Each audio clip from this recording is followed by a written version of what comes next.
Halo, Hai, ya. kita mau rekam boleh ya? Oh, Ya, santai aja, santai-santai. Oke.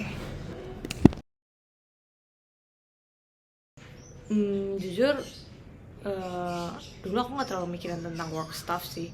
Cuma pas masuk kuliah, kayaknya itu harus dipikirin. Jadi mulai kepikiran juga.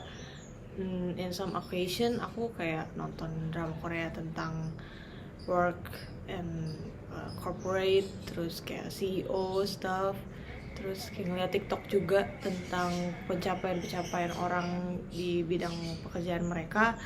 Dan terkadang aku juga ngerasa insecure gitu ya. Bisa nggak ya aku uh, jadi kayak mereka gitu. Terus aku kayaknya enggak deh, I'm not capable enough, aku nggak kayak mereka gitu. Awalnya sih mikirnya gitu. Setelah wawancara Komdev, adakah yang berubah dari pandangan kamu? Ada mulai dari pengetahuan yang sebelumnya nggak pernah kepikiran sih. Kayak dulu aku pikirnya kayak CEO itu cuma ngerusuin pekerjaan orang tuanya atau perusahaan orang tuanya gitu, mereka tinggal jalanin aja. Yang mulai dari nol tuh kayaknya jarang lah gitu. Kalaupun ada, mungkin mereka emang bener-bener se se pro itu.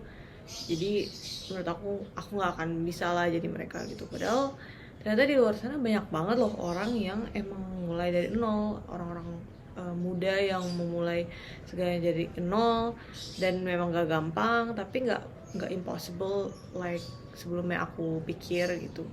Possible banget buat semua orang, semua anak-anak muda untuk start from the bottom terus akhirnya bisa sukses. Tapi ya belajar juga dari wawancara itu kalau misalnya orang-orang yang mulai dari nol ini emang punya base yang bagus, kayak work ethics mereka, kayak profesionalisme mereka, kayak something yang tadinya aku pikir kayak ini sepele banget, kayaknya nggak perlu dipikirin deh. Kayak contohnya on time, datang on time itu termasuk kayak profesional.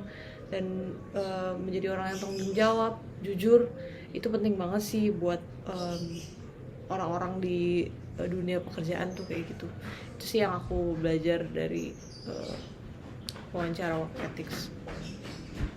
Kayak hal itu harus ditanam dari awal, dari dini gitu.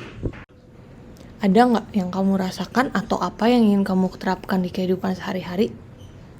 Aku jadi punya hope dan lebih termotivasi sih untuk mengambil jalan menjadi entrepreneur.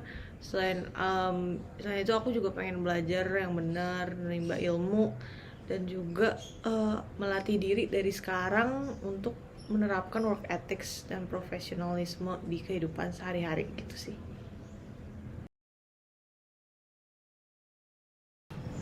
Kalau pas wawancara narasumber SDG gimana tuh? Pas wawancara SDG, aku dan teman-temanku milih air bersih dan sanitasi. Jujur awalnya aku kurang ngerti sih sama hal-hal kayak gini, kayak air bersih kayak gitu, nggak terlalu into that. Karena ya setiap hari aku dapet air di rumah, aku pakai air, nggak pernah yang kesulitan buat dapet air gitu. Enggak sih, nggak, jarang sih. Makanya nggak terlalu mikir ini masalah apa sih itu air bersih gitu kan sebelum wawancara narasumber SDG-nya gitu. Setelah wawancara pemikirannya gimana jadinya?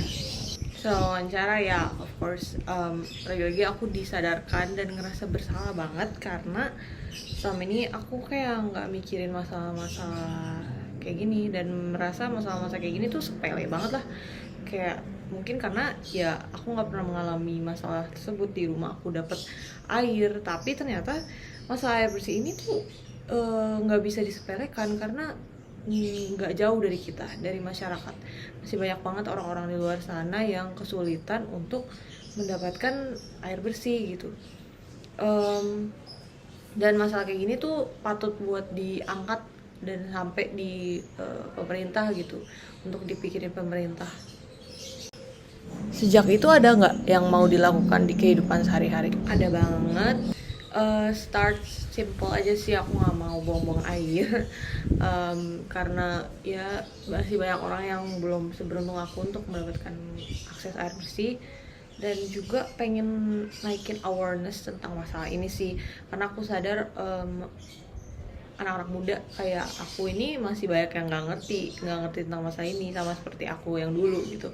Kayak itu aku kayaknya mau naikin awareness agar lebih banyak lagi orang-orang tahu, dan akhirnya masalah ini bisa diangkat ke pemerintah dan diurus oleh pemerintah, dan masyarakat yang tadinya kurang beruntung bisa mendapatkan akses air bersih.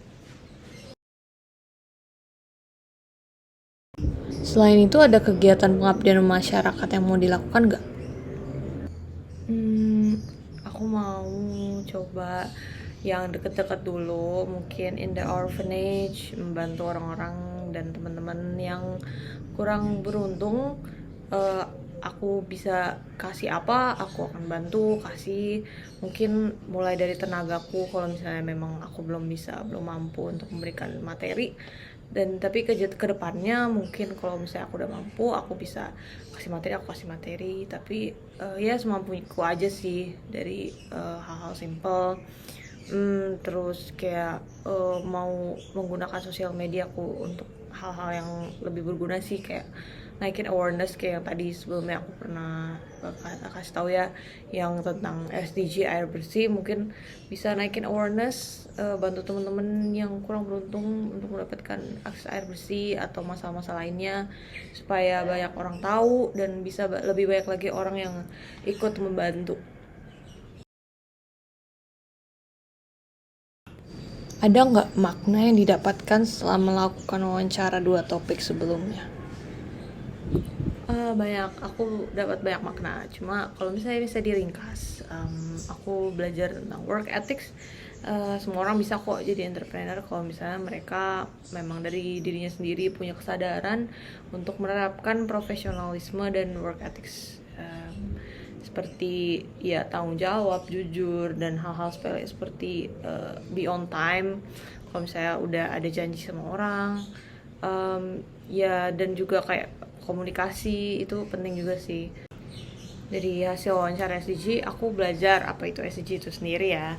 Ternyata negara-negara masih banyak masalah yang belum terselesaikan dan harus diselesaikan, nggak cuma pemerintah aja, tapi kita masyarakat gitu yang harus punya pengetahuan tentang itu. Dan terutama yang aku hasil wawancara SDG air bersih sanitasi, aku lihat ternyata di sekelilingku, di dekat aku masih banyak orang-orang yang kurang beruntung. Mungkin kita sebagai orang-orang yang kita bisa membantu mereka gitu.